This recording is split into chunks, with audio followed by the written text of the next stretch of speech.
Tout de suite, prenons la route de notre bibliothèque pour une chouette BD. France Bleu Nord, circuit bleu côté culture. Et quand il s'agit de littérature, quand il s'agit de BD, de bons livres à découvrir, eh bien c'est Bob Garcia qui est avec nous, comme tous les mardis matins. Bonjour mon cher Bob. Salut Juliette, salut à tous. Bob Garcia, donc chroniqueur, aussi écrivain, amoureux des beaux livres. Aujourd'hui, vous voulez nous parler d'une bande dessinée. Vous m'avez dit, mais il faut vraiment qu'on en cause, Juliette, parce que c'est passionnant et il y a plein d'histoires à l'intérieur de cette BD. Et ça se déroule d'ailleurs en partie dans la Somme, dans ces Hauts-de-France dans lesquels nous vivons. Ah oui, Madeleine, elle est originaire des Hauts-de-France. D'ailleurs, le titre, c'est Madeleine résistante. C'est un tome 1. Il y aura 3 tomes. Ça s'appelle La Rose dégoupillée, le tome 1. C'est paru chez Air Libre. Le dessin, magnifique d'ailleurs, est de Dominique Bertaille. Le scénario est de Jean-David Morvan et de Madeleine Riffaut. La voilà la Madeleine du titre. C'est elle la résistante de la Somme et elle a participé elle-même à la rédaction donc du scénario de cette bande dessinée en s'appuyant aussi sur des archives donc qui ont été compilées par Héloïse de la Maison.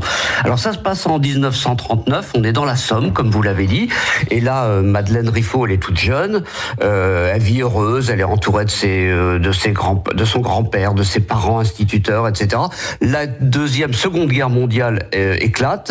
L'adolescente chope la tuberculose, elle va dans un sanatorium dans les Alpes et c'est là qu'elle rencontre, elle se trouve sa vocation en fait, elle décide de lutter contre l'occupant allemand, elle s'engage dans la résistance alors qu'elle est même pas majeure et puis elle connaît la torture, la condamnation à mort par la Gestapo, etc. Enfin c'est toute sa saga qu'elle nous raconte. C'est le premier tome, il y en aura 2 autres qu'on attend avec vraiment impatience et le dessin, en plus de ça pourrait être vraiment quelque chose d'assez dur, d'assez sordide.